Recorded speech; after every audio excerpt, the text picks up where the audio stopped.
మన ప్రభువును రక్షకుడైనటువంటి యేసుక్రీస్తు వారి శ్రేష్టమైన నామంలో మీ అందరికీ వందనాలు తెలియజేస్తున్నాను. క్షేమంగా ఉన్నారు, అందరూ చూస్తున్నందుకు సంతోషంగా ఉన్నారు. దేవుని వాక్యాన్ని మనం చదువుకుందాం. ఇవాళ మన కొరకు ఏర్పాటు చేయబడిన వాక్య భాగం రోమీయులకు రాసిన పత్రిక 6వ అధ్యాయం 13వ వచనాన్ని మనం చదువుకుందాం. మరియు మీ అవయవములను దుర్నీతి సాధనములుగా పాపమునకు అప్పగింపకుడి. అయితే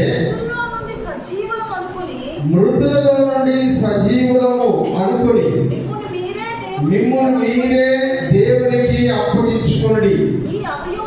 మీ అవయవములను నీతికి సాధనములుగా దేవునికి అప్పగించుడి.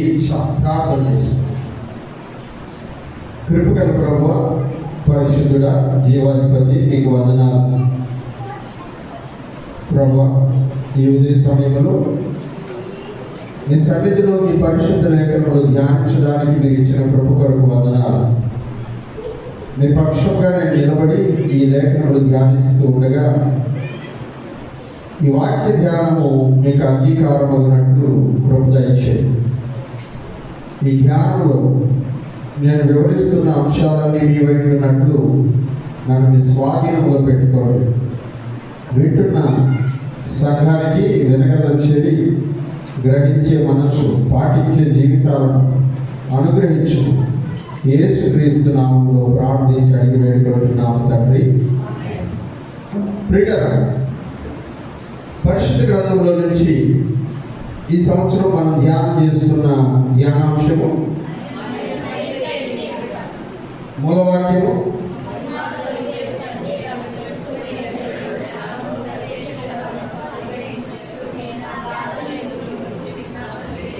ఎఫెసీయులకు రాసిన పత్రిక 1వ అధ్యాయం 17వ వచనం నుంచి 19వ వచనం వరకు ఉన్నటువంటి వాక్య భాగాన్ని మూలవాక్యంగా తీసుకొని ఈ సంవత్సరం ధ్యానాన్ని మనం ప్రారంభించాం. దేవుడు ఇంతవరకు తన కృపలో చక్కగా జరిగిస్తూ ఉన్నాడు. సమస్తమైన మహిమ దేవునికి మాత్రమే కలుగును గాక. ప్రియులారా, గత వారంలో ఈ అంశాన్ని మనం ధ్యానం చేసుకుంటూ ఉన్నప్పుడు దేవుని గురించి మనం ఎరిగి ఉండుట అనేటువంటి అంశంలో మనం గమనించాము. యెహోవా సిద్కేను, యెహోవాయే నా నీతి అనే విషయాన్ని మనం ధ్యానం చేసుకున్నాం. ప్రియులారా, దేవుడే మనకు నీతి. మన నీతి కాదు, మన పరిశుద్ధత కాదు, మన యథార్థత కాదు, మన సత్క్రియలు కాదు. దేవుడు మనకు అనుగ్రహించిన నీతిని బట్టి మనం రక్షించబడుతూ ఉన్నాము అని గడిచిన వారంలో దేవుని వాక్యాన్ని మనం ధ్యానం చేసుకున్నాం. ముగింపులో నేను ఒక మాటని మీకు తెలియజేశాను. అదేంటంటే, ఒకవేళ దేవుని నీతియే మన నీతి అయినట్లయితే మన నీతి కార్యములు మనము చేయవలసిన అవసరం లేదా? ఎందుకంటే మన నీతి కార్యములు మురికి గుడ్డ వంటివి అని గతసారి నేను ముగింపులో చెప్పాను. ఆ మురికి గుడ్డ వంటి నీతి కార్యములు మనము చేయవలసిన అవసరం లేదా? ఈ విషయాన్ని ఇవాళ మనం ధ్యానం చేస్తున్నాం. ఎందుకంటే దేవుని కృప ద్వారా మనం రక్షించబడుతున్నాం. ఉచితంగా నీతిమంతులమని తీర్చబడుతూ ఉన్నాం. దేవుని కృప ద్వారా నీతిమంతులుగా మార్చబడ్డాం. దేవుని నీతిని మనకు అనుగ్రహించి మన పాపమును ఆయన తన మీద వేసుకొని మనల్ని నీతిమంతులుగా చేశాడు. అయితే మన నీతి కార్యములు ఇక మీదట అవసరం లేదా? ఒకవేళ అవసరం లేకపోయినట్లయితే మనం నీతి కార్యములు ఇంకా ఎందుకు చేస్తూ ఉన్నాము? నీతి కార్యములు చేయమని దేవుని యొక్క గ్రంథం ఎందుకు మనకు బోధిస్తూ ఉంది? ఈ విషయాన్ని ఇవాళ మనము ధ్యానం చేసుకునేటువంటి ప్రయత్నం చేద్దాం. ప్రియులారా, దేవుని యొక్క వాక్యంలో మనం గమనించినప్పుడు యేసుక్రీస్తు శరీరంలో పాపములకు శిక్ష విధించడం ద్వారా మన పాపములన్నిటినీ తీసివేసి యేసుక్రీస్తులో ఉన్నటువంటి నీతిని మన హృదయంలోనికి ఆయన పంపించాడని దేవుని గ్రంథంలో మనం చూస్తున్నాం ప్రియమైనటువంటి వాళ్ళ. అయితే ఇది దేవుని కృప వల్లనే తప్ప మన వల్ల ఇది కాదు. యేసుక్రీస్తుని మనం భూలోకానికి తీసుకుని రాలేదు. యేసుక్రీస్తుని పాపము లేనటువంటి వాడిగా బ్రతకమని మనం అడగలేదు. యేసుక్రీస్తు యొక్క శరీరంలో పాపములకు శిక్ష విధించమని మనం చెప్పలేదు. ఇవన్నీ దేవుడే మన కొరకు చేస్తూ వచ్చాడు. దేవుడే అన్నిటినీ చేసి మనల్ని నీతిమంతులుగా మార్చాడు. అయితే దేవుడే అన్నీ చేశాడు కాబట్టి దేవుని కృపలో ఇక మీదట మనము కృపను పొందిన తరువాత ఎలా జీవించాలని దేవుని వాక్యం తెలియజేస్తుంది. ఈరోజు చాలా మందికి ఈ పాఠము సరిగా అర్థం కాక దేవుని సన్నిధిలో తడబాటులకు గురవుతూ ఉన్నారు ప్రియమైనటువంటి వారు. కనుకనే పరిశుద్ధాత్మ దేవుడు ఈ మాటలు తెలియపరచడానికి దేవుని గ్రంథంలో నుంచి కొన్ని రహస్యాలను లేదా కొన్ని పాఠాలను నాకు నేర్పించాడు. వాటిని మీ ఎదుట ఈ సమయంలో పంచుకునేటువంటి ప్రయత్నం చేద్దాం. రోమీయులకు రాసిన పత్రిక 6వ అధ్యాయం 1వ వచనాన్ని మనం గమనించినట్లయితే, అలాగైనా ఏమను కృప విస్తరించాలని పాపములో నిలిచి ఉందామా. ఏంటంటే ఎందుకని ఈ మాట చెప్తున్నాడంటే, పైన వచనంలో ఏమంటాడంటే, పాపము ఎక్కడ ఉండునో అక్కడ కృప అపరిమితముగా విస్తరించి. ఎందుకంటే మనం పాపం చేశాం కనుక మన పాపం నుంచి మనల్ని విడిపించడానికి యేసు ప్రభు దేవుని యొక్క కృప ద్వారా యేసు ప్రభు మనల్ని రక్షించాడు. అప్పుడు పాపం ఎక్కడ ఉంటుందో అక్కడ దేవుని కృప కూడా ఉంటుంది. ఎందుకంటే పాపులను రక్షించుటకు యేసుక్రీస్తు లోకమునకు వచ్చెను అను వాక్యము నమ్మదగినది, పూర్ణ అంగీకారములకు యోగ్యమై ఉన్నది అని 1 తిమోతి పత్రిక 1వ అధ్యాయం 15వ వచనంలో మనము చదువుతూ ఉన్నాం కదా. మరి పాపము ఎక్కడ ఉంటుందో అక్కడ యేసు ప్రభు చెప్పాడు, నేను నీతిమంతులను రక్షించడానికి రాలేదు, పాపులను పిలవడానికి వచ్చాను. పాపము ఎక్కడైతే విస్తరిస్తుందో అక్కడ దేవుని కృప కూడా ఎక్కువగా విస్తరిస్తుంది కదా అని, ఇంకా ఎక్కువగా పాపం చేస్తే ఇంకా ఎక్కువ కృప వస్తుంది కదా అని కొంతమంది అనుకుంటుంటారు. పౌలు గారికి కూడా ఈ సందేహం వచ్చింది. మనం ఎంత పాపం చేస్తే దేవుడు అంత కృపని మన మీద కృమరిస్తాడు. ఎందుకంటే మన వాక్యాన్ని అర్థం చేసుకోవడం కంటే అపార్థం చేసుకోవడం మనుషులు మనకు చాలా ఇష్టం. కూడా అపార్థంగా వాక్యాలని అర్థం చేసుకో, సరిగా అర్థం చేసుకోకుండా వాక్యమును నేర్చుకో, వాటిని నిజాలని నమ్మడం మనకు చాలా ఇష్టం. అందుకని వాక్యం అన్నాడు, అలాగైతే ఏమందుము కృప విస్తరించవాలని పాపములోనే నిలిచి ఉందామా, ఇంకా పాపం చేస్తూనే ఉందామా? మనం నీతిమంతులం అయిపోయాం.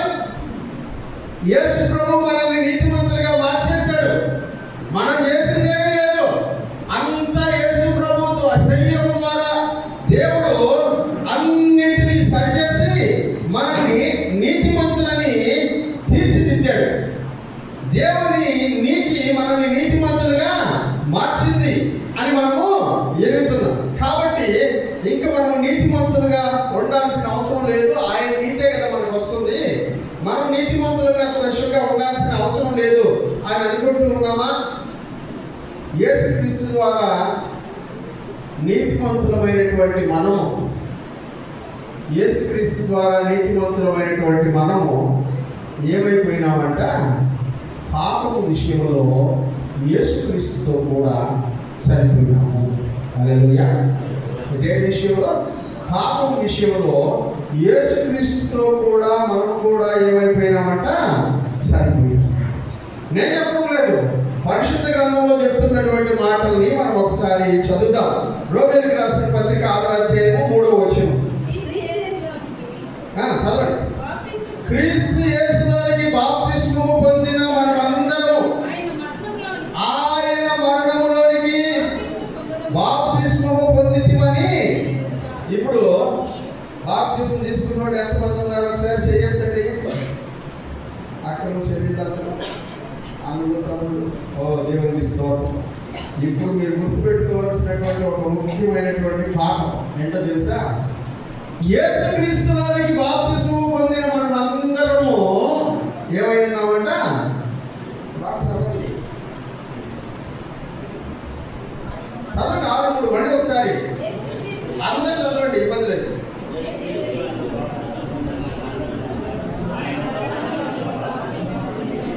దేంట్లో బాప్తిస్మం పొందుతున్నామంట? యేసుక్రీస్తులో బాప్తిస్మం తీసుకున్న మనమందరము దేంట్లోకి బాప్తిస్మం పొందామంట? ఆయన మరణంలోనికి బాప్తిస్మం పొందాము. హల్లెలూయా, హల్లెలూయా. ఇప్పుడు పాపము వలన వచ్చేటువంటి జీతమైనటువంటి మరణము యేసుక్రీస్తు మన కొరకు అనుభవించగా మనకు దేవుడు ఒక ఆప్షన్ ఇచ్చాడు. ఏమిటి ఆప్షన్ అంటే, యేసుక్రీస్తులోనికి మీరు బాప్తిస్మం పొందినప్పుడు యేసుక్రీస్తు మరణించినట్లు మీరు కూడా బాప్తిస్మంలో మరణిస్తూ ఉన్నారు. హల్లెలూయా. అంటే యేసుక్రీస్తులో మనం ఏమయ్యామంట? మృతులమైనాం. యేసుక్రీస్తులో మనం ఏమైనామంట? అందుకని అపొస్తలుల కార్యముల గ్రంథం 2వ అధ్యాయం 38వ వచనంలో మీరు మారు మనసు పొంది దేనికోసం అంట? పాపములు క్షమించబడు నిమిత్తము ప్రతి వాడును యేసుక్రీస్తు నామములో బాప్తిస్మము పొందుడు. అప్పుడు మీరు పరిశుద్ధాత్మను వరమును పొందు. ఎప్పుడైతే నువ్వు యేసుక్రీస్తునందు విశ్వాసం ఉంచావో, ఆయన దేవుని కుమారుడని నమ్మావో, ఎప్పుడైతే మనం పాపం చేశామో, పాపం వల్ల మనకు మరణం వస్తుంది, నరకం వస్తుంది అని తెలుసుకొని, ప్రభువా ఈ నరకం నుంచి, ఈ మరణం నుంచి నన్ను తప్పించని దేవుని సన్నిధిలో ఒప్పుకుంటూ ఉన్నామో, ఒప్పుకుంటున్నప్పుడు బాప్తిస్మంలోకి వెళుతూ ఉండగా ఏం జరుగుతుందంట? మనం మరణిస్తూ ఉన్నాము. ఇప్పుడు మరణించిన వాడి మీద పాపమునకు అధికారము లేదు. హల్లెలూయా. మరణించిన వాడి మీద పాపానికి అధికారము లేదు. పాపం చేసే అవకాశం లేదు. చచ్చిపోయినవాడికి పాపం చేసే అవకాశము లేదు. అందుకనే చాలా మంది అంటాడు, నీ పాపానికి అంతటికి ఒక రోజున దేవుడు ముగింపు పలుకుతాడు. దేంట్లో ముగింపు పలుకుతాడంట? మరణంలో ముగింపు పలుకుతాడు. హల్లెలూయా. వాళ్ళు శారీరకమైనటువంటి మరణంలో ముగింపును చూస్తారేమో కానీ, నువ్వు నేను యేసుక్రీస్తునందు బాప్తిస్మం పొందిన మనమందరము మన పాపముల విషయమై బాప్తిస్మములో మరణములో ముగింపును చూసేసాం. దేవునికి స్తోత్రం కలుగును గాక. హల్లెలూయా. మరణములో యేసుక్రీస్తునందు బాప్తిస్మం పొందడం ద్వారా మన పాపములన్నిటికీ అక్కడ ముగింపు పలికేసాం. మన పాపములన్నిటినీ అక్కడ మరణింపు చేసేసాం. మన పాపములన్నిటినీ అక్కడ సమాధి చేసేసాం. ఇప్పుడు పాపము నిమిత్తము చనిపోతున్నటువంటి మనము ఎలాగైతే యేసుక్రీస్తులో బాప్తిస్మంలో మరణించామో, అలాగే బాప్తిస్మం తొట్టిలో నుంచి నీళ్ళలో నుంచి బయటికి లేవడం ద్వారా యేసుక్రీస్తు యొక్క పునరుత్థానంలో మనం భాగస్వాములం అవుతూ ఉన్నాం. హల్లెలూయా. చదువుకుందాం ఒకసారి 4వ వచనాన్ని. కాబట్టి తండ్రి మహిమ వలన క్రీస్తు మృతులలో నుండి ఎలాగో లేపబడినో, అలాగే మనము నూతన జీవము పొందిన వారమై నడుచుకున్నట్లు మనము బాప్తిస్మము వలన మరణంలో పాలు పొందుటకై ఆయనతో కూడా పాతి పెట్టబడితిమి. యేసుక్రీస్తు మరణంలో కూడా మనము పాలు పొందడానికి దేంట్లో అంట? బాప్తిస్మం ద్వారా మనం కూడా మరణంలో పాతి పెట్టాలి. అంటే అర్థం ఏంటి తెలుసా? భూస్థాపన ఆరాధన అయిపోయింది మనకు అందరికీ. హల్లెలూయా. భూస్థాపన ఆరాధన అయిపోయి హల్లెలూయా సార్ అంటారా? హల్లెలూయా. భూస్థాపన ఆరాధన అయిపోయింది. బాప్తిస్మం తీసుకున్న వాళ్ళందరికీ భూస్థాపన ఆరాధన అయిపోయింది. పాపము విషయమైనటువంటి మన శరీర విషయంలో జరిగినటువంటి మన జీవితంలో ఏం చేసామంట? మనం యేసుక్రీస్తుతో పాటు విడిగా కాదు, యేసుక్రీస్తుతో పాటు యేసుక్రీస్తు సమాధి చేయబడినట్లే యేసుక్రీస్తు లోపల మనం ఏం చేసామంట?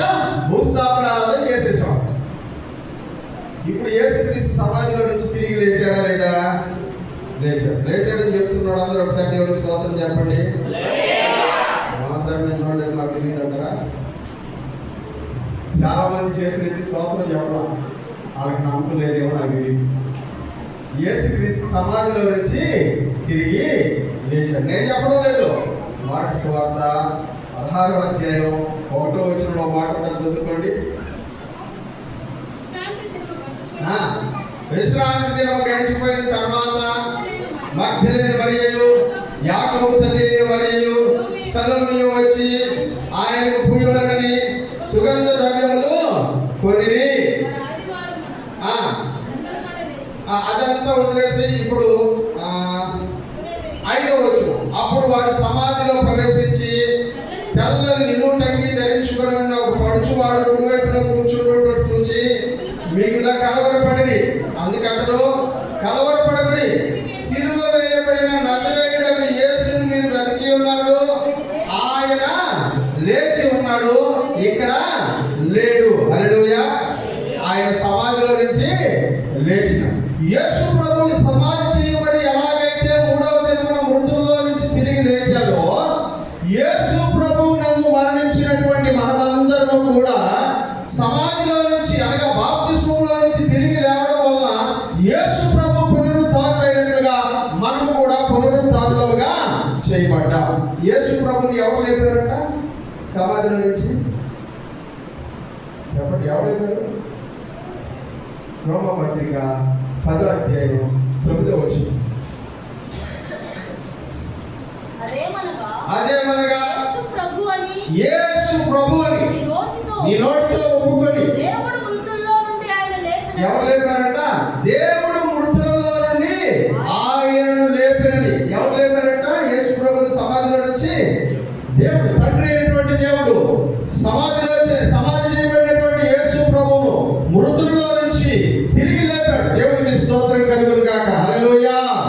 ఎలాగైతే ఆ దినమున విజయోత్సవంతో వెళ్తున్నటువంటి యెరూషలేములోకి ప్రవేశిస్తున్నటువంటి యేసు ప్రభువును మఠంతో ఊరేగిస్తూ దేవునికి విజయోత్సవం చేశారో, అలాగే పునరుద్ధారుడై మరణమును గెలిచి తిరిగి వచ్చినటువంటి యేసు ప్రభువును బట్టి మనమందరము విజయోత్సవం చేయడానికి ఆదివారం రోజున దేవుని సన్నిధిలో ఉన్నాం. దేవునికి స్తోత్రం కలుగును గాక. హల్లెలూయా. పునరుద్ధారుడైనటువంటి యేసు ప్రభువుకు మహిమ కలుగును గాక. హల్లెలూయా. మనకు తిరిగి లేచినటువంటి యేసుకు మహిమ కలుగును గాక. హల్లెలూయా. ప్రియమైనటువంటి వాళ్ళారా, పునరుద్ధారుడైనటువంటి యేసు ప్రభువు ఎవరి చేత లేపబడ్డాడంట? తండ్రి అయినటువంటి దేవుని చేత లేపబడ్డాడు. మనకి ఎలా లేపబడతాము? యోహాను సువార్త 5వ అధ్యాయము 21వ వచనం చదువుకుందాం. యోహాను సువార్త 5వ అధ్యాయం 21వ వచనం. తండ్రి మృతులను ఎలాగూ లేపి బ్రతికించునో అలాగే కుమారుడు తనకిష్టము వచ్చిన వారిని. ఇప్పుడు మనల్ని లేపేటువంటి వాడు ఎవరు? బాప్తిస్మం నుంచి మనల్ని లేపేవాడు ఎవరు?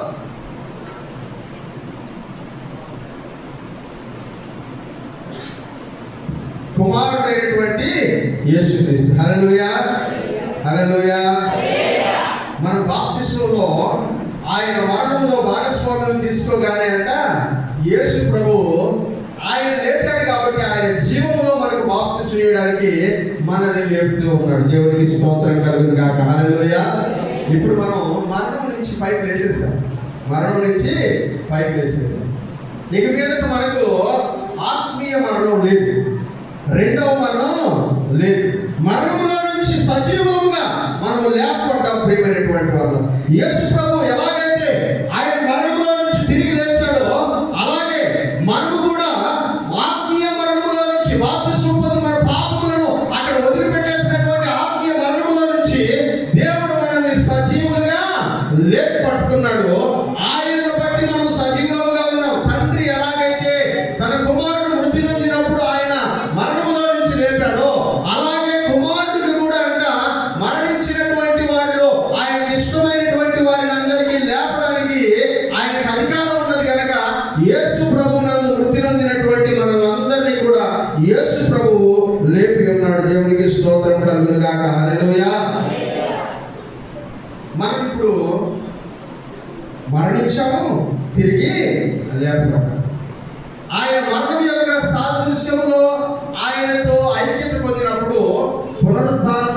ఆయనతో మనము ఐక్యత పొందుతాం. బాప్తిసం అంటే మన పాపములకు మనము చచ్చిపోవడం. హల్లెలూయా. మన పాపములకు మనము చచ్చిపోవడం.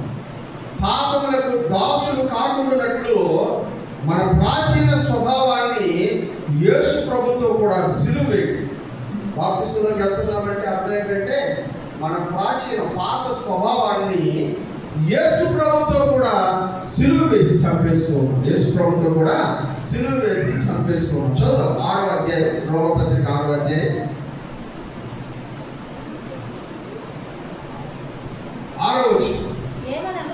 ఏమనగా మనమికను పాపములకు దాసులు కాకుండాటకు ఈ పాప శరీరము అర్థము లేనిదిగా మారిపోయేటట్టు మన పాత స్వభావము ఆయనతో కూడా ఏం చేస్తున్నామట? సిలువ వేసి ఉన్నాం. ఆయనతో కూడా సిలువ వేసి ఉన్నాం. బాప్తిసం తీసుకుంటున్నప్పుడంట మనం ఏం చేస్తున్నామంట? సిలువ వేయబడుతున్నాం. యేసు క్రీస్తుతో పాటు సిలువ వేయబడుతున్నాం. హల్లెలూయా. యేసు ప్రభు సిలువ వేయబడ్డాడు. యేసు ప్రభు పక్కన 2 దొంగలు సిలువ వేయబడ్డారు. ఒక దొంగ అంటున్నాడు, నీవు నీ రాజ్యంలోనికి వచ్చినప్పుడు నన్ను జ్ఞాపకం చేసి. యేసయ్య అన్నాడు, నేడు నీవు నాతో కూడా పరదేశంలో. నువ్వు నేను ఆయనతో పాటు సిలువ వేయబడ్డావు. ఇప్పుడు నువ్వు నేను ఆ దొంగ వలె, సిలువ వేయబడినటువంటి ఆ దొంగ వలె, ప్రభువా నీ రాజ్యంలోనికి వచ్చినప్పుడు నువ్వు నన్ను జ్ఞాపకం చేసుకో అని పిలిచినట్లయితే ఇప్పుడు ఆయన ఏం చేస్తాడంట? నేడు నీవు నాతో కూడా పరదేశంలో అవుతుందని మనతో కూడా చెప్తాడు. హల్లెలూయా.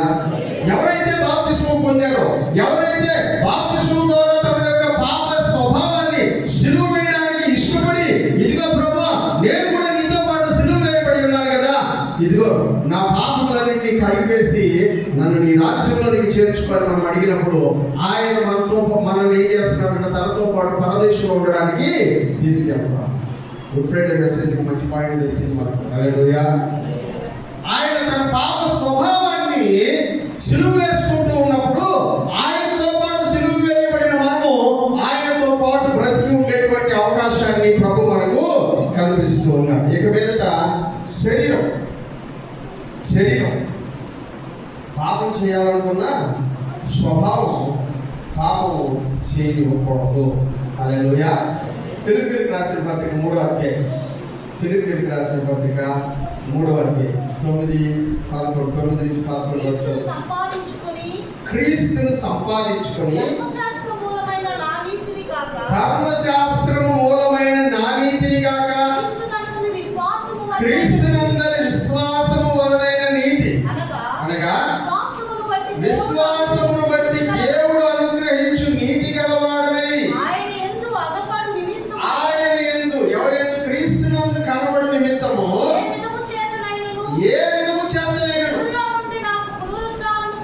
మృతులలో నుండి నాకు పునరుత్థానము కలుగవలెనని ఆయన మరణ విషయంలో సమాన అనుభవము గలవాడనై ఆయనను ఆయన పునరుత్థాన బలమును ఎరుగు నిమిత్తము ఆయన శ్రమలలో పాలువాడొకటై ఎట్టిదో ఎరుగు నిమిత్తము సమస్తమును నష్టపరుచుకుని వాటిని పెంటతో సమానముగా పౌలు భక్తుడు చెప్తున్నాడు. యేసుక్రీస్తుతో పాటు నేను సిలువ వేయబడాలని, ఆయన మరణంలో నాకు కూడా భాగస్వామ్యం రావాలని, ఏ విధము చేత నేను యేసు ప్రభు ఎలాగైతే సమాధిలో నుంచి లేచాడో అలాగే నేను కూడా సమాధిలో నుంచి లేవాలని ఆయన చెప్తూ ఉన్నాడు. ఆయనతో సమాన అనుభవం గలవాడు రావడానికి ఆయన పునరుత్థాన బలము, యేసుక్రీస్తు యొక్క పునరుత్థానం నేను కూడా అనుభవించడానికి, ఆయన శ్రమలలో పాలువాడడం ఎట్టిదో తెలుసుకోవడానికి ఇప్పుడు నాకు కలిగి ఉన్నటువంటి శరీర సంబంధమైన విషయములన్నింటినీ దేంతో సమానంగా చూస్తున్నాడట చెప్పండి. ఇప్పుడు నాకు కలిగి ఉండబడినటువంటి శరీర సంబంధ విషయములన్నిటినీ దేంతో సమానంగా చూడగలగాలంటే మనం అందరము యేసుక్రీస్తునందు బాప్తిస్మం పొంది పాపములకు మరణించిన మనమందరం శరీర సంబంధమైన విషయములన్నిటినీ ఎలా చూడాలంట చెప్పండి. ఇష్టం లేనటువంటి పదాలు చెప్పిస్తా ఉన్నాడు నా చేత. నేను చెప్పట్లేదు ప్రియులారా, పౌలు భక్తుడు యేసు ప్రభు యొక్క నీతిని నేను అనుభవిస్తున్నాను. యేసు ప్రభు యొక్క పునరుద్ధానాన్ని నేను అనుభవించాలి. యేసు ప్రభు యొక్క పునరుద్ధానం అనుభవించాలంటే యేసు ప్రభు యొక్క మరణములో నాకు భాగం కావాలి. యేసు ప్రభు యొక్క పునరుద్ధానంలో భాగం కావాలి. యేసు ప్రభు యొక్క శ్రమలో నాకు భాగం కావాలి. వాటన్నింటిలో భాగం కావాలంటే సిలువకి నేను కూడా నన్ను నేను సిలువకి అప్పగించుకుంటున్నప్పుడు ఆయన వైపు చూసి, నీ రాజ్యంలో వచ్చినప్పుడు నన్ను కూడా జ్ఞాపకం చేసుకో అని చెప్పాలి. ఆయన నా సిలువ మరణాన్ని చూసి, నా స్వభావాన్ని సిలువ వేయడాన్ని చూసి, నా వైపు చూసి, మారు మనసు పొందినటువంటి నా వైపు చూసి ఆయన అనాలి, నేను నీవు నాతో కూడా పరదేశంలో. అందుకని ఆయన అంటున్నాడు, ఇవన్నీ నేను తెలుసుకోవాలంటే యేసు ఎరిగి ఉండా, ఆయన ఎక్కువగా ఎరిగి ఉండాలంటే మనం దీనిలోని భాగస్వాములు కావాలి.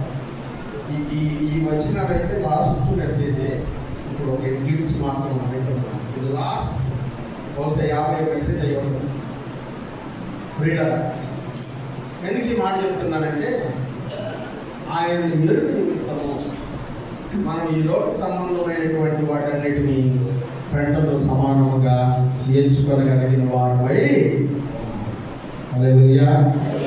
పౌలు భక్తుడు అంటున్నాడు, పెంటతో సమానంగా నేను ఎంచుకుంటేనే కానీ ఇది వీలుగా, ఇది వీలుగా.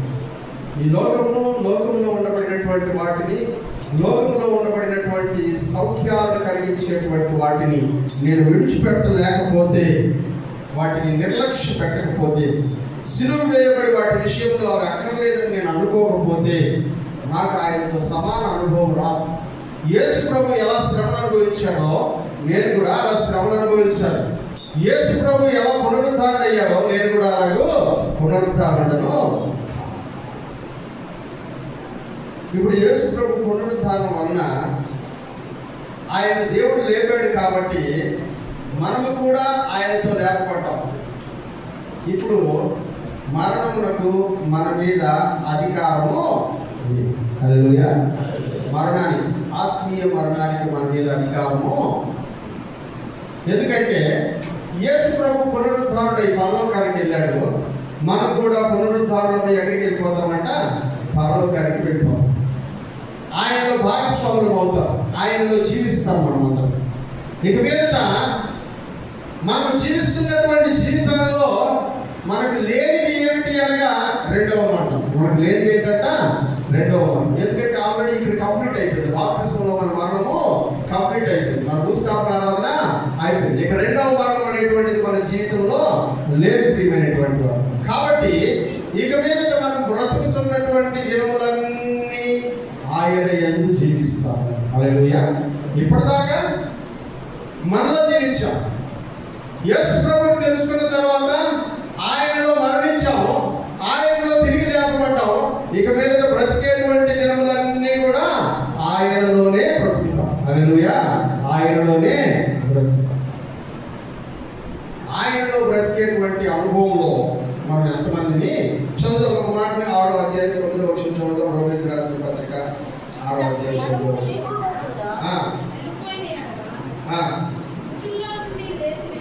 మనము క్రీస్తుతో కూడా చనిపోయిన యెడల మృతుల్లో నుండి లేచిన క్రీస్తు ఇక చనిపోడని, మరణము ఇక ఆయన మీద ప్రభుత్వం లేదని ఎరిగి ఆయనతో కూడా జీవించుచున్నామని నమ్ముతున్నాం.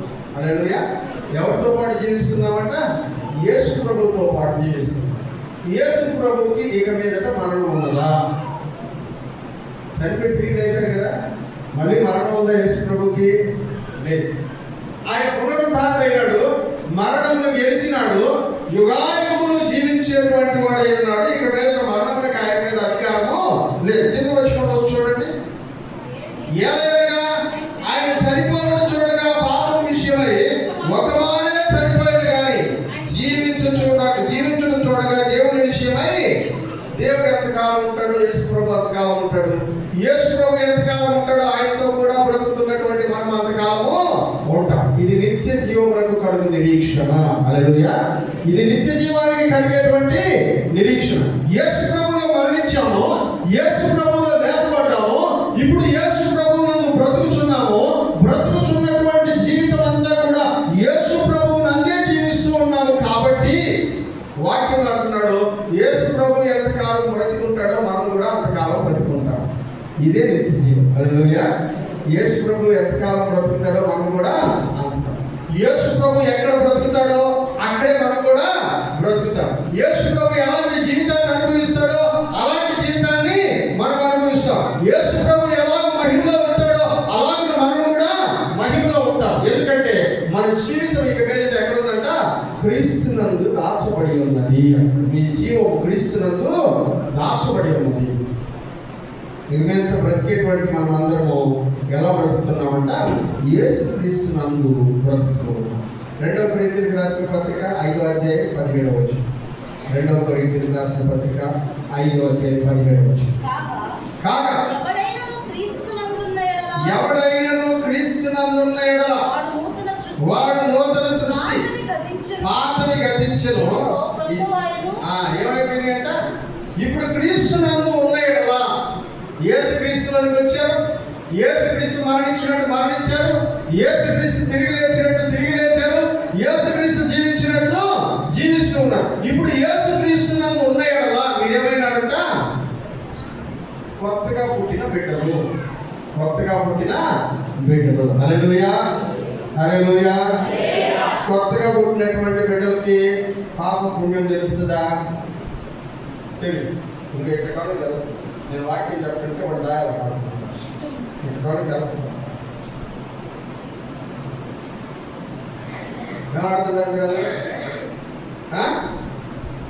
వాక్యం విన్నాక ఎప్పుడు వచ్చింది? ఎందుకో దేవుని సన్నిధిలో క్రీస్తునందు ఉన్నవారు నూతన సృష్టి, అప్పుడే పుట్టినటువంటి పసిబిడ్డలను పోలినటువంటి వారు. అందుకని మనందరూ ఏమంటాం? ఆ పసిబిడ్డకి ఏం తెలుసు, కళ్ళ కప్పడం తెలుసా అని అంటాము. ఎందుకంటే వాళ్ళకి ఏమీ తెలియదు. నూతన సృష్టి, కొత్తగా మార్చు. ఇప్పుడు క్రొత్తగా నూతనముగా జన్మించినటువంటి మనము క్రీస్తునందు ఏమయ్యాయంట? పాతని గతించెను, సమస్తము. చదవండి 5:17. పాతని గతించెను, ఇదిగో క్రొత్త. పాతవన్నీ పోయి బాప్తిసం తీసుకున్నప్పుడు పాతవన్నీ ఏమైపోయినాయంట? పోయి. పాతవన్నీ పోయినాయి అని చెప్పి పాత పిల్లలని బాగానే ఉన్నాడు, కొత్త కొని ఉన్నాడు అని కూర్చో మాట్లాడేది. అది కాదు నేను చెప్పి, పాత స్వభావం వెళ్ళిపోయింది. హల్లెలూయా. పాత స్వభావం వెళ్ళిపోయింది, పాత జీవితం వెళ్ళిపోయింది, పాత వ్యవహార శైలి వెళ్ళిపోయింది, పాత ఆలోచన వెళ్ళిపోయింది, పాత పద్ధతులు వెళ్ళిపోయింది, పాత క్రమం వెళ్ళిపోయింది. ఇప్పుడు సమస్తమును కొత్తగా జన్మించిన శిశువులను పోలినటువంటి వారై అంటాడు పేతురు. కొత్తగా జన్మించిన శిశువులను పోలినటువంటి వారై నూతన సృష్టిగా మనం మార్చడం. మన స్వభావం మారిపోయింది, మన ఆలోచన మారిపోయింది, మన క్రియలు మారిపోయింది. మన గుణం మారితే గమ్యం మారిపోతుంది. హల్లెలూయా. గుణం మారితే ఏం మారిపోతుందంట? గమ్యం మారిపోతుంది. ఫిలిప్పీయులకు రాసిన పత్రిక 2వ అధ్యాయం 5వ వచనం.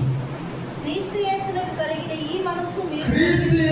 కలిగిన ఈ మనస్సు, పాత మనసు పోయింది కదా, పాత స్వభావం సిలువ వేసేసాం కదా. ఇప్పుడు ఏ మనసు, ఏ స్వభావం మనలో ఉండాలంట? చెప్పండి. క్రీస్తు యేసునకు కలిగిన ఈ మనస్సు. ఏ మనసు ఉంది యేసయ్యకి? మనసిరిగిన యేసయ్యా కదా. ఏ మనసు ఉంది యేసు ప్రభుకి? యేసు ప్రభు మనసు ఎట్లాంటిది? చేతి నిన్నే విరిగిన మనసుతో కాదనలేదే నా మనసు నీవు. చేతి నిన్నే విరిగిన మనసుతో కాదనలేదే నా మనసు నీవు. హృదయము నిండిన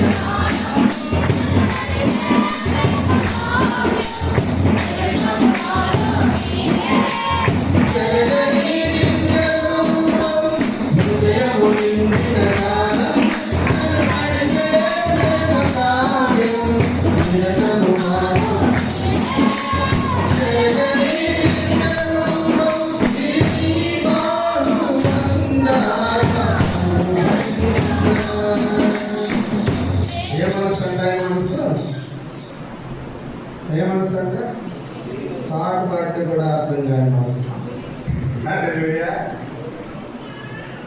ప్రేమ నిండిన మనసు. హల్లెలూయా. ప్రేమతో నిండినటువంటి హృదయం. వాక్యం చెప్తుంది, ప్రేమ దోషములన్నిటినీ కప్పును. హల్లెలూయా. ప్రేమ దోషములన్నిటినీ, ప్రేమ కలిగిన మనసు. ఎంత గొప్ప మనసు అంటే వాక్యం చెప్తున్నాడు. చదవండి, ఎఫెసీ పత్రిక 2:5 కంటిన్యూషన్ చేయండి. క్రీస్తు యేసుకి కలిగిన ఈ మనస్సు మీరును కలిగి ఉండుడి. ఆయన దేవుని స్వరూపమును కలిగిన వాడై ఉండి దేవునితో సమానముగా ఉండడం విడిచిపెట్టకూడని భాగ్యమని ఎంచుకొనలేదు కానీ. ఎలా వచ్చాడంట ఆయన? ఆయన ఎవరంట?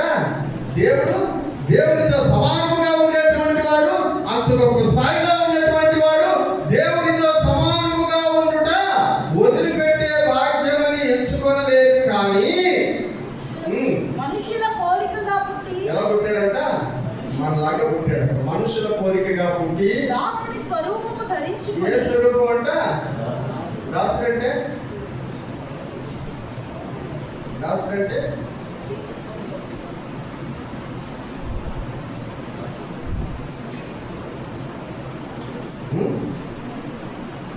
సేవకుడు. Very good. ఇంకొక మంచి మాట చెప్పు, మనకు అర్థమయ్యే మాట. సేవకుడు అంటే బానిస, పనివాడు. హల్లెలూయా. పనివాడు అంటే మనం పొద్దున పోతాం, సాయంత్రం వచ్చేస్తాం, కూలి తీసుకొస్తాం, ఆ పనివాడు కాదు, బానిస. హల్లెలూయా.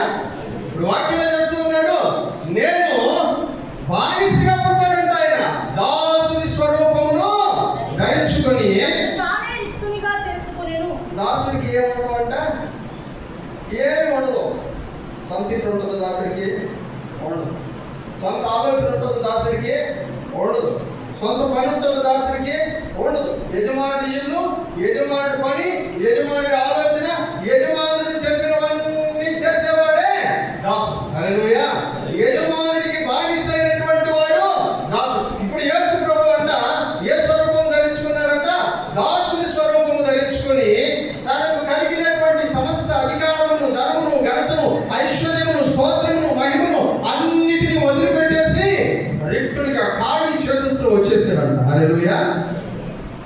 రిక్తుడిగా చేసుకొని మరియు ఆయన ఆకారమందు మనుష్యుడిగా కనబడి మరణము పొందినంతగా అనగా శిలువ మరణము పొందినంతగా విధేయత చూపిన వాడై తాను తగ్గించుకొనెను. ఏ మనసు అంటే? యేసు ప్రభు మనసు.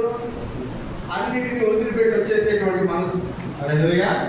యేసు ప్రభు మనసు ఎట్లాంటి మనసు అంట? మనిషి రూపానికి వచ్చేటువంటి మనసు. యేసు ప్రభు మనసు ఎట్లాంటి మనసు అంట? బానిసగా బ్రతికేటువంటి మనసు. యేసు ప్రభు మనసు ఎట్లాంటి మనసు అంట? తనకంటూ ఎటువంటి సొంత అభిప్రాయం లేకుండా దేవుని అభిప్రాయం తన స్వాభిప్రాయంగా భావించి దానికంటూ బ్రతికేటువంటి మనసు. ఇప్పుడు ఆయన అన్నిటినీ వదిలిపెట్టి ఆఖరికి మరణము పొందినంతగా ఏం చూపించాడట? ఏం చూపించాడట? విధేయత చూపించడం అంటే ఏం మాన్య?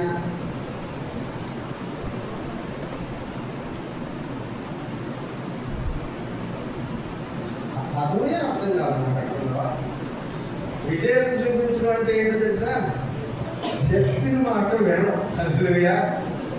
చెప్పిన మాట. యేసు ప్రభుకి దేవుడు చెప్పాడు, కాలం పరిపూర్ణమైనప్పుడు దేవుడు తన కుమారుని లోకంలోనికి పంపెను. గలతీ 4:4 చదవండి. గలతీ పత్రిక 4:4. అయితే కాలం పరిపూర్ణమైనప్పుడు దేవుడు తన కుమారుని ఎందుకు పంపించాడు? తన కుమారుని లోకానికి మన కొరకు మరణించడానికి. హల్లెలూయా. మన కొరకు మరణించు. ఇప్పుడు యేసు ప్రభుతో దేవుడు చెప్తున్నాడు, నువ్వు మరణించాలి. లోక పాపములను మోసుకొని పోవు దేవుని గొర్రెపిల్లలు నువ్వు మరణించాలి. మరణించే సమయం ఆసనం అయిపోయింది, దగ్గరికి వచ్చేసింది. విధేయత చూపించాల్సిన టైం వచ్చేసింది. మాట వినాల్సిన టైం వచ్చేసింది. అది విషయం. మాట వినాల్సిన టైం వచ్చేసింది. మాట వినాల్సిన టైం దగ్గరికి వచ్చినప్పుడు యేసయ్య ఏం చేశాడు తెలుసా? మోకాళ్ళం చేసి గెత్సెమనే తోటలో ఇట్లా నిలబడి, ప్రభువా ఈ గిన్నెను నా దగ్గర నుంచి తొలగించడం నీ వల్ల అయితే, నీ చిత్తం అయితే తీసేయి, అయినను నా చిత్తం కాదు నీ చిత్తమే నెరవేర్చబడుతున్నాను. హల్లెలూయా. ఆయన లాస్ట్ మినిట్లో, ప్రభువా ఇది ఏమన్నా తొలగిపోయే అవకాశం ఉందా, నేను చచ్చిపోకుండా మనుషులు కాపాడే ఛాన్స్ ఉందా, వీలైతే ట్రై చేయి అని లాస్ట్లో ఏమన్నాడంటే, పర్లేదు నేను సిలువ మరణం పొందడం నాకు అంత కంఫర్ట్గా అనిపించడం లేదు, అయినా సరే నీ చిత్తమే. పరలోక ప్రార్థన ఏం చెప్తా, పరలోకమందు నీ చిత్తం నెరవేరినట్టు భూమి అందులో. ఒకటి ఎవరికి విధేయత చూపించాలన్నా, దేవుడికి విధేయత చూపించినటువంటి మనస్సు యేసు ప్రభు మనస్సు. చూపిస్తున్నావా విధేయత? తల్లిదండ్రులకు విధేయత చూపిస్తున్నావా? దైవజనుడికి విధేయత చూపిస్తున్నావా? దేవుని వాక్యానికి విధేయత చూపిస్తున్నావా? విధేయత చూపించే మనసు, లోబడేటువంటి మనసు, చెప్పిన మాట వినే మనస్సు ఉందా? ఆ క్రీస్తుని కలిగిన ఈ మనస్సును మీరును మరణము పొందినంతగా విధేయత చూపిన వాడే. లాస్ట్ మాట చదవమ్మా. ఏం చేశాడంట? తను తాను తగ్గించుకున్నా. ఏమనుకుంటున్నావు అసలు నా గురించి? నువ్వు నా గురించి ఏమనుకుంటున్నావు అని చెప్పు. తగ్గించుకునే మనసు కనపడుతుందా ఎక్కడన్నా? నిమిషాలు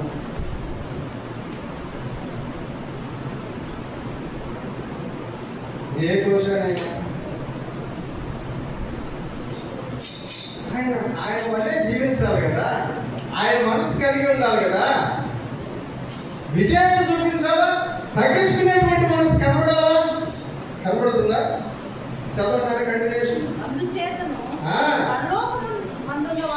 ఇప్పుడు ఆయన అలా విజయం చూపించాడు కాబట్టి, తగ్గించుకున్నాడు కాబట్టి, లోబడ్డాడు కాబట్టి, అయ్యా నువ్వేం చెప్తే అది చేస్తాను అని ఒప్పుకున్నాడు కాబట్టి, పరలోకమందును భూమి మీద ఉన్న వారిలో కానీ భూమి క్రింద ఉన్న వారిలో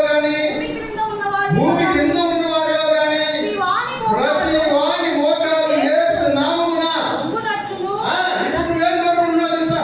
ఇప్పుడు వంగాలన్నా ముందు అనుకుంటున్నావు, కానీ నువ్వు వంగిన తర్వాతే యేసు ప్రభు వాళ్ళని ఎదుట ఉంచుతాడు. దేవునికి స్తోత్రం కలుగును గాక. హల్లెలూయా. నువ్వు వంగకుండా ఇతరులు నా ఎదుట వంగాలని అనుకోవడం జరిగేటువంటి పని కాదు ప్రియులారా. అది దేవుని యొక్క క్రమం కాదు, అది దేవుని యొక్క క్రమము కాదు. ఆయన వంగాడు, ఆయన తగ్గించుకున్నాడు. ఇప్పుడు వాక్యంలో చెప్తున్నాడు, ఆయన అందరి యొక్క విజయం చూపించాడు కాబట్టి, పరలోకమందు ఉన్నటువంటి వారిలో కానీ, భూమి మీద ఉన్నటువంటి వారిలో కానీ, భూమి కింద ఎవరైనా ఉంటే వారిలో కానీ, ప్రతి వారి మోకాలు ఆమె ఎవరి నామంలో ఉంగుతాయంట? యేసుక్రీస్తు నామంలో ఉంగుతాయి. ఎందుకంటే ఆయన తన జీవితాన్ని యేసు ప్రభు దగ్గర తగ్గించుకుని, దేవుని ఎదుట తగ్గించుకున్నాడు. నువ్వు నేను తగ్గించుకోకపోతే ఇంకొకరు మన ఎదుట మోకరితో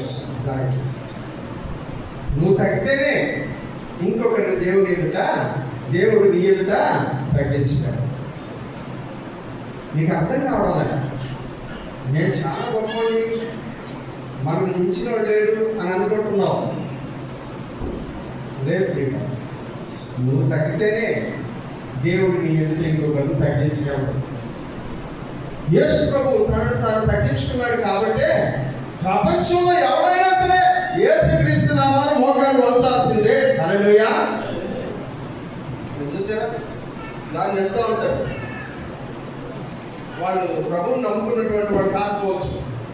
చర్చికి ఏర్పడింది అనుకోండి, చర్చిలోకి వెళ్తారు.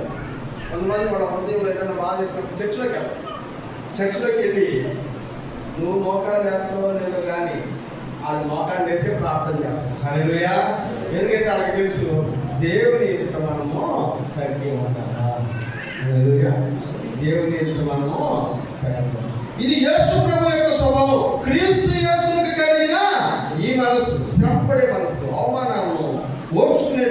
మనసు, క్రీస్తును సహించేటువంటి మనసు. మన స్వభావం అంట క్రీస్తు స్వభావం లాగా మారిపోవాలి. హల్లెలూయా. క్రీస్తు యేసుకు కలిగిన మనసు మీరును.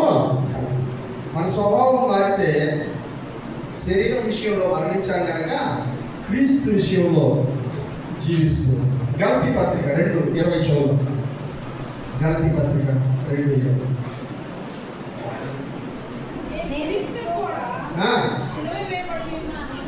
నేను క్రీస్తుతో కూడా సిలువ వేయబడి ఉన్నాను. ఇకను జీవించువాడును నేను కాదు, క్రీస్తే నా యందు జీవించుచున్నాను. నేను ఇప్పుడు శరీరమందు జీవించుచున్న జీవితము నన్ను ప్రేమించి నా కొరకు తనను తాను అప్పగించుకున్న దేవుని కుమారుని యందు విశ్వాసం వలన జీవించుచు ఉన్నాను. ఇప్పుడు పౌలు భక్తుడు చెప్తున్నాడు, ఇక మీద జీవించువాడని నేను క్రీస్తుతో కూడా నేను సిలువ వేయబడ్డాను, బాప్తిసంలో పాల్పొందులు పొందాను, మరణించాను, తిరిగి లేచాను. ఇక మీదట బ్రతికేది ఎవరు కాదంట నేను. హల్లెలూయా. ఇక మీద బ్రతికేది ఎవరు కాదంట నేను. నాలో ఎవరు జీవిస్తున్నారంట? యేసు క్రీస్తు జీవిస్తున్నారు. బాప్తిజం తీసుకున్న తర్వాత నుంచి నీలో ఎవరు జీవిస్తూ ఉన్నారంట? యేసు ప్రభు జీవిస్తుంది. యేసు ప్రభు జీవిస్తే ఎలా ఉంటుంది? యేసు ప్రభు జీవిస్తే ఎలా? అందుకనే నేను ఇప్పుడు శరీరం ముందు జీవించుతున్న జీవితము నన్ను ప్రేమించి నా కొరకు తన ప్రాణం పెట్టినటువంటి దేవుని కుమారుని అందరి విశ్వాసం వల్ల జీవిస్తాను. ఇంక మీద బ్రతికేది ఎవరి కోసం అంటే యేసు ప్రభు కోసం. గలతీ పత్రిక 4:8-10. 4:8-10. ఆ కాలమందైతే మీరు దేవుని ఎరుగని వారై నిజమునకు దేవుని కాని వారికి దాసులై ఉంటే గాని ఇప్పుడు ఆమేన్. హల్లెలూయా. మేము దేవుని ఎరిగి ఉన్నాం అన్నటువంటి వాళ్ళందరూ దేవునికి స్తోత్రం చెప్తాం. హల్లెలూయా. ఇప్పుడైతే మీరు దేవుని ఎరిగిన వారు మరి విశేషముగా ఇది అన్నిటికంటే గొప్ప విషయం. మనకి సీఎం తెలియడం కాదు, సీఎం మనం తెలియాలి. హల్లెలూయా. మనకి సీఎం తెలుసు కానీ సీఎం మనము తెలియాలి. ఇప్పుడు అంటున్నాడు మనం ఆయన్ని ఎరిగి ఉన్నాము, అది ఫస్ట్ విషయం. రెండోది మరి విశేషముగా ఆయన చేత ఎరుగబడి ఉన్నాము. హల్లెలూయా. పేరు పెట్టి పిలుస్తాడు మనల్ని. హల్లెలూయా. అది కనుక ఎరసొక్క పోసొక్క అట్టగా పిలిచేది అయినా పేరు పెట్టి పిలిచినటువంటి దేవుడు. హల్లెలూయా. హల్లెలూయా. దేవుని చేత ఎరుగబడిన వారమై ఉన్నారు కనుక బలహీనమైనవి నిష్ప్రయోజనమైనవి మూల పాఠముల తట్టు మళ్ళా వెనక్కి ఎందుకు పోతున్నారు మీరు? ఇంతకు ముందు అనుసరించినటువంటి పాత జీవితానికి ఎందుకు వెళ్తున్నారు? ఇంతకు ముందు ఉన్నటువంటి పద్ధతిలోనికి ఎందుకు వెళ్తున్నారు? మూల పాఠముల తట్టు మరలా తిరగలేరా? మునుపటి వలె ఇంకా వాటికి దాసులై ఉండలేరా? ఇంతకు ముందు వాటికి ఎట్లా దాసులై ఉన్నారో వాటికి దాసులై ఇంకా ఎందుకు ఉంటున్నారు? ఏంటికి దాసులై ఉన్నారు? చదువునా మీరు దినములను ఏం తినాలి?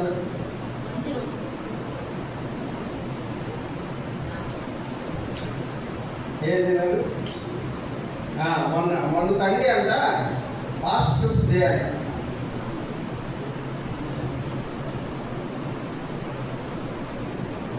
నాకు మన పాస్టర్స్ మీటింగ్ జరిగితే కొంతమంది పాస్టర్స్ కొన్ని ఫోటోస్ చూపించారు. మా సంఘంలో మనం కూర్చొని పెట్టి సన్మానం చేశారు, నాకు ఇచ్చారు, చాలా ఫోటోస్ చూపించారు. చాలామంది పాస్టర్లు చూపించారు. మాట్లాడుకుంటా ఉండి సరదాగా అన్న పాస్టర్లు కూడా దినాలు పెడుతున్నారా ఈ మధ్య? అయ్యా పాస్టర్లు కూడా దినాలు పెడుతున్నారా? ఏంటంట ఏమి లెక్క పెడుతున్నామంట? మంచి రోజు, రాహుకాలం, అమావాస్య, చెడ్డ రోజు, శుక్రవారం డబ్బులు ఇవ్వకూడదంట. ఏమి ఇవ్వకూడదంట? శుక్రవారం ఎందుకు ఇవ్వదు చెప్పండి? నేను ఒక సీరియస్గానే అడుగుతాను, ఎందుకు ఇవ్వదు చెప్పండి? దాని విషయం ఏంటో చెప్పండి. ఎందుకు ఇవ్వడు? వచ్చింది వెళ్ళిపోతారు. ఎవరు వెళ్ళిపోతారంట? అంటే నువ్వేమనుకుంటున్నావు? ఇంకా దేవత నా ఇంట్లో వస్తుందని కోరుకుంటున్నావు. ఇంకా దేవతను ఆరాధించే బంధం ఉండవు. నువ్వు ఇంకా మూలపాటు తట్టు తిరగలేదా? మరలా వాటి తిరగలేదా? శుక్రవారం డబ్బులు ఇప్పుడు మానేసి వాళ్ళారా? ఇంకా ఏంటి కనుక తిరిగి చూసుకుంటున్నారు?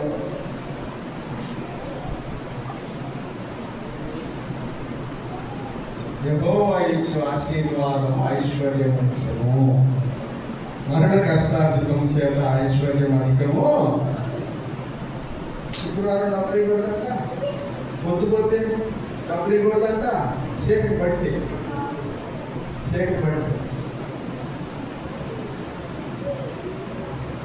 ఇంకనూ పాటలు తట్టుకు మీరు తిరగలేదా? చదవండి. దినములను నెలలు కూడా అంట. కార్తీక మాసం, ఏ మాసం? ఆషాఢ మాసం, 3వ నెల, 5వ నెల, 9వ నెల.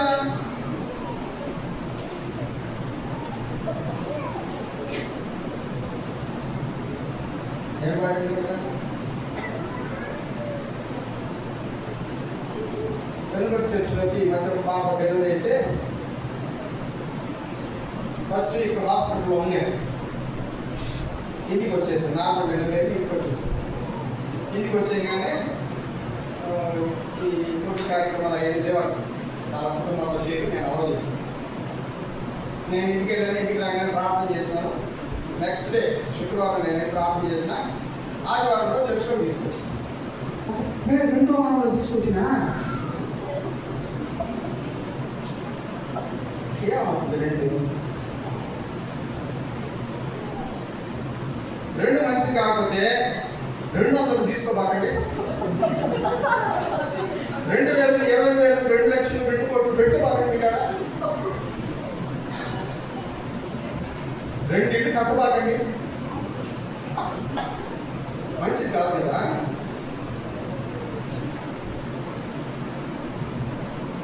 దినములను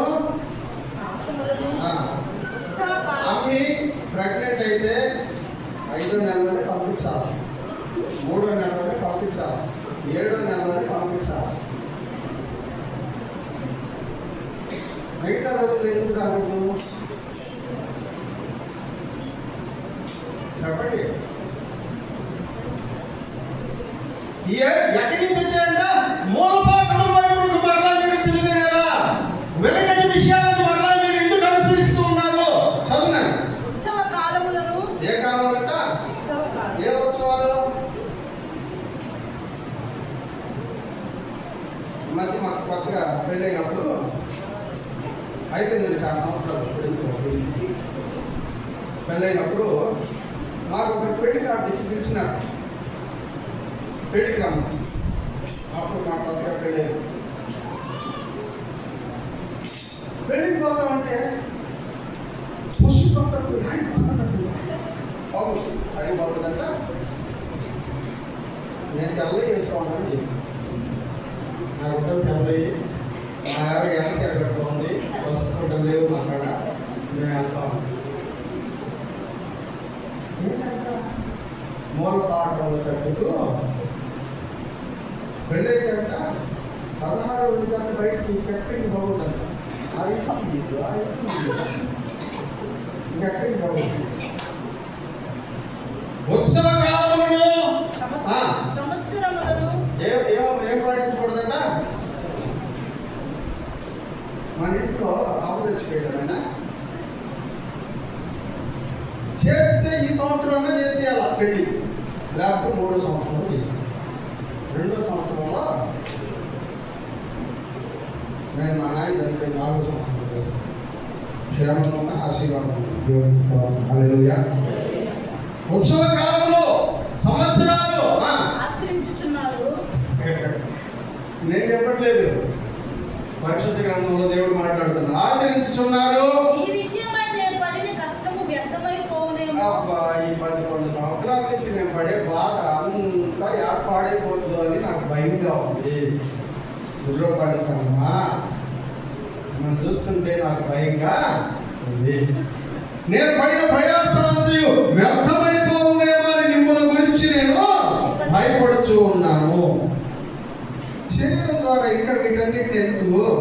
మనం వచ్చేసాం, క్రీస్తులో జీవిస్తూ ఉన్నాం, క్రీస్తునందే జీవిస్తూ ఉన్నాం, క్రీస్తులో మనం వెలుపలికి వచ్చేసాం, మరణమును దాటి బయటకు వచ్చేసాం. రోమపత్రిక 6:12-13 చదువుకున్నాం.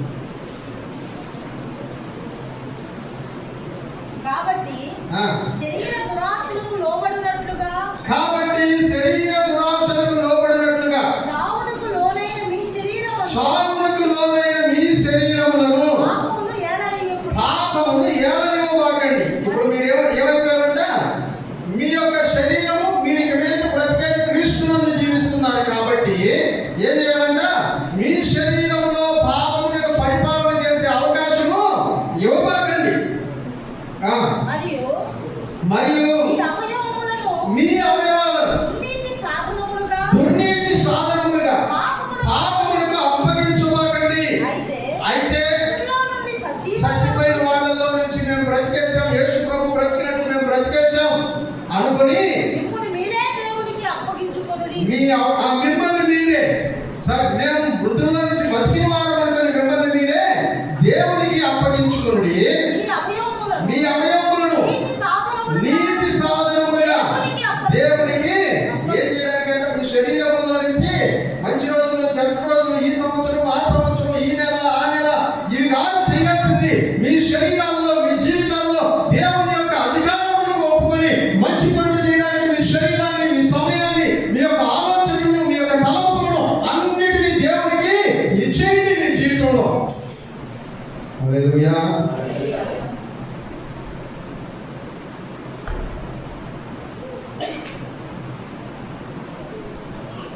మధ్యకాలంలో ఒక చోట భూస్థాపన రాత్రికి వెళ్ళండి.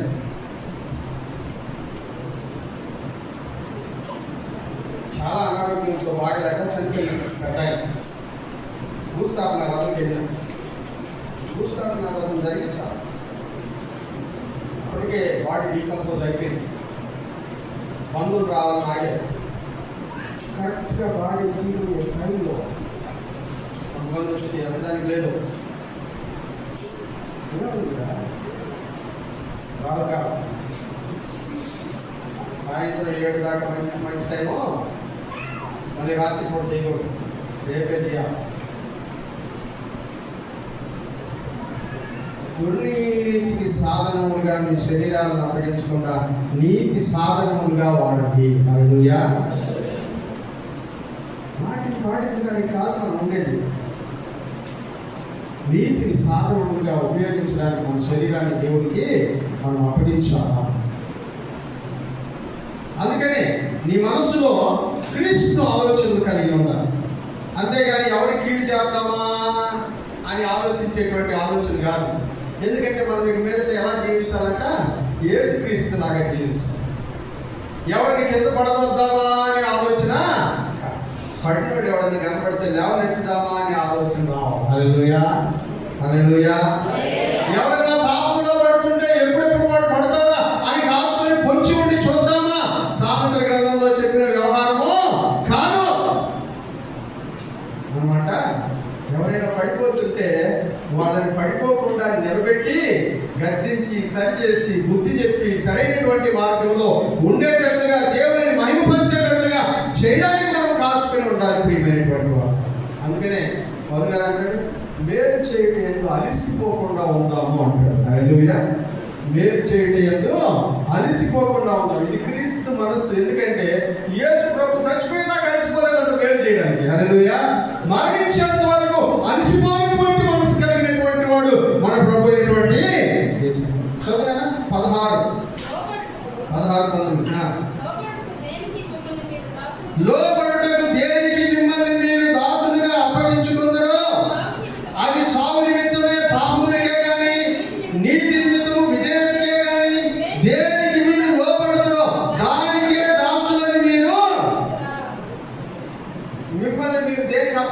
అప్పగించుకుంటాడో దానికి మీరేమైపోయినారట? దాసులై. మంచి చేయడానికి అప్పగించుకుంటే దేనికి దాసులు అంటే నువ్వు? మంచికి దాసు, దేవునికి దాసు, దేవునికి అప్పగించుకుంటావు. అపవాదికి అప్పగించుకుంటే నువ్వు అపవాదికి దాసు.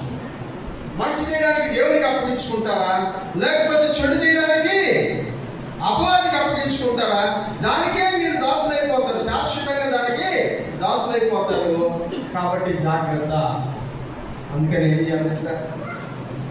నేను నా పర్సనల్ ఎక్స్పీరియన్స్ చెప్తాను, నా పర్సనల్ ఒపీనియన్ చెప్తాను.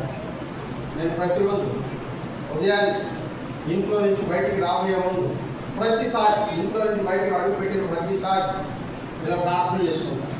ప్రభువా, నేను బయటకు వెళ్తున్నాను, చాలా మందిలో ఉంటాను, నా మాట కానీ, నా చూపు కానీ, నా నడక కానీ, నా ప్రవర్తన కానీ ఎక్కడ దారి తప్పకుండా ఉండేటట్టు నువ్వే నీ ఆత్మ ద్వారా కంచేసి కాపాడు అని ప్రార్థన చేసుకొని బయట.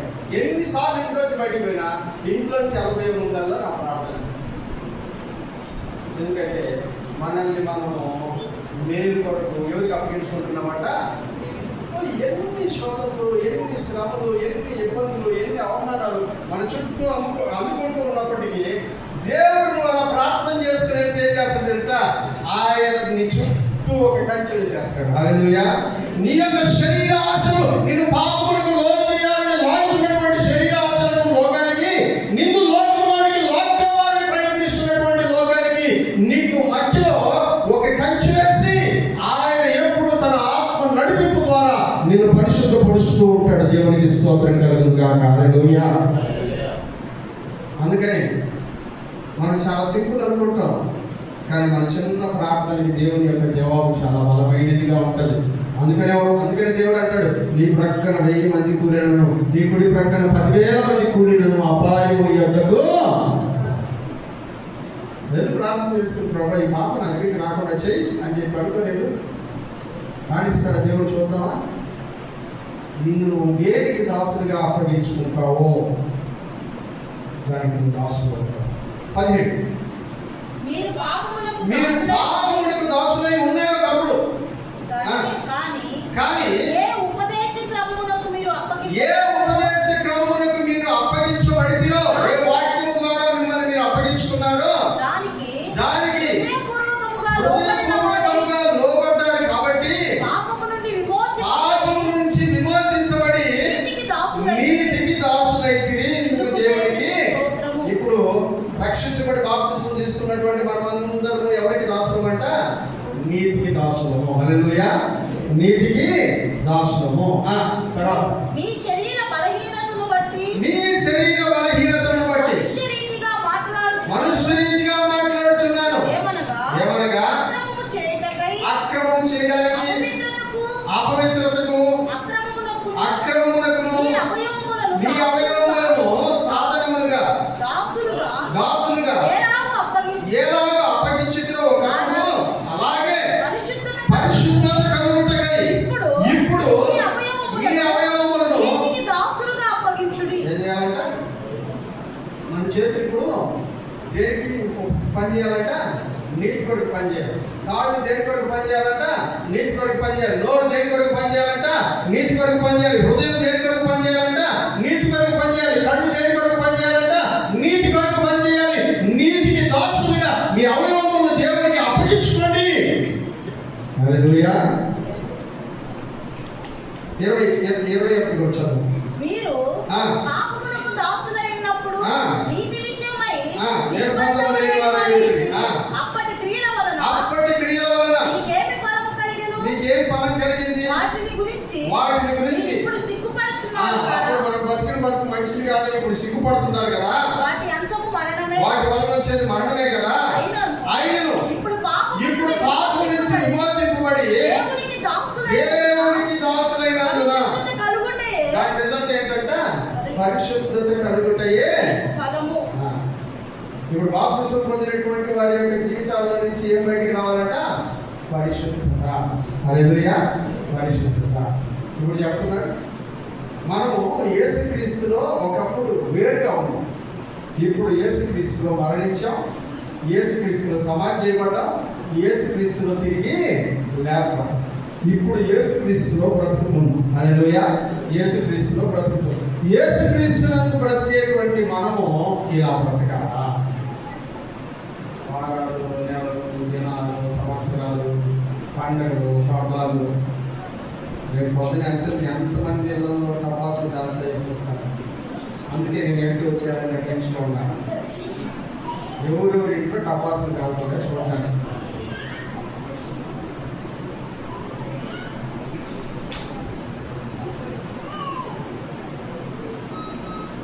దేనికి రాసిన మీరు? నీతికి రాసిన. ఇబ్రాహీముకి రాసిన పత్రిక 12:1 చదువుతుంది. కాబట్టి సహోదరులారా ఏంటంట? అందరూ చదువుతుంది. చదువు అందరూ.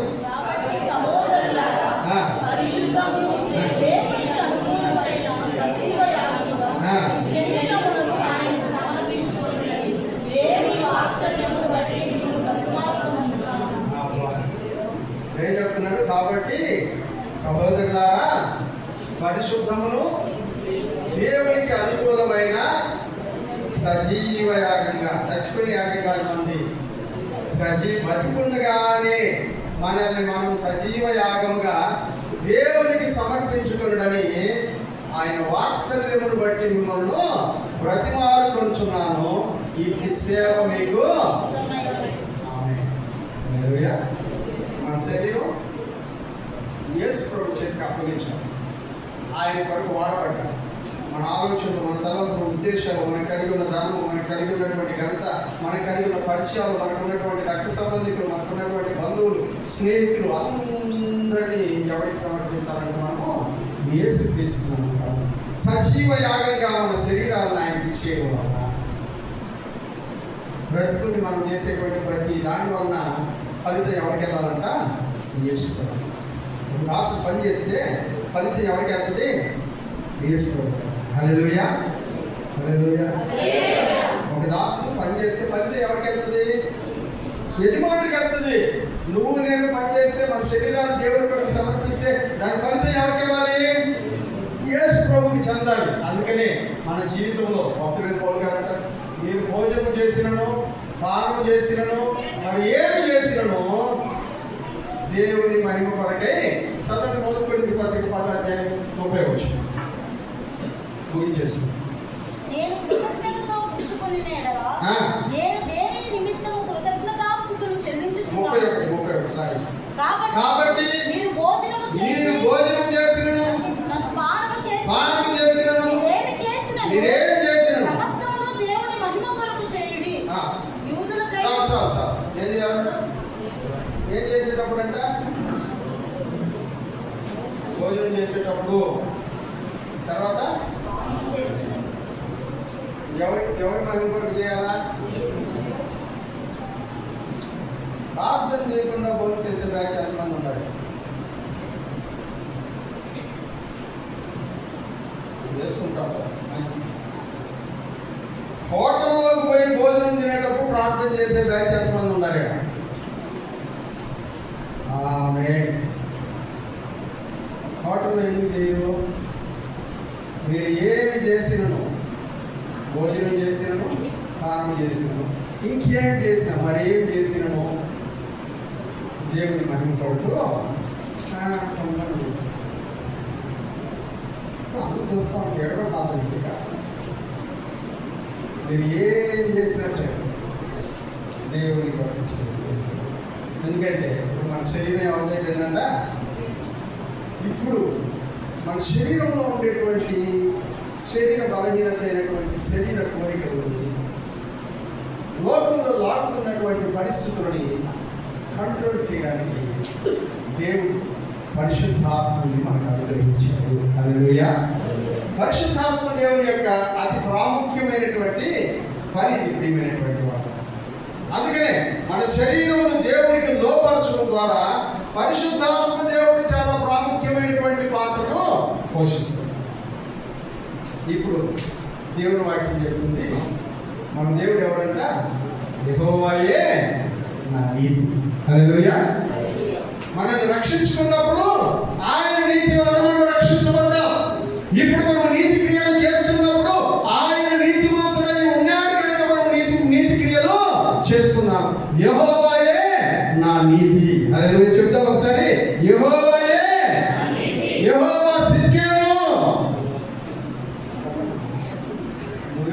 ఎన్ని అంటున్నారు? యెహోవా సిద్కేను, యెహోవాయే నా నీతి. ప్రియుల, మన దేవుని యొక్క వాక్యం గురించి ఆయన మరింత దేవుని గురించి ఇంకా డీప్గా లోతుగా ఎలా నేర్చుకో. దేవుడు తన గురించి చెప్పిన విషయాలు, దేవుడి భక్తులు ఆయన గురించి చెప్పిన విషయాలు మనం ధ్యానం చేస్తూ ఉన్నాం. ఇప్పటి వరకు 39 వర్తమానాలు ధ్యానం చేసుకున్నాం. హల్లెలూయా. ఇంకా మనకు 10 వారాలు, ఆ 10 వారాల్లో కూడా ఒక వారం క్రిస్మస్ పోతాం. 29 వర్తమానాలు మనం ధ్యానం చేసుకోబోతున్నాం. హల్లెలూయా. ఈ 9 వర్తమానాల ద్వారా దేవుడు తన కృపలో మనం ముందుకు నడిపించును గాక. ప్రార్థన చేసుకుందాం. తలవంచండి, ప్రార్థన చేసుకుందాం. యెహోవా నా నీతి, యెహోవా సిద్కేను, యెహోవాయే మనల్ని స్థిరపరచుకోవాలి. ఆయన వలనే మన స్థితిలో ఉన్న ప్రార్థన చేస్తున్నాం.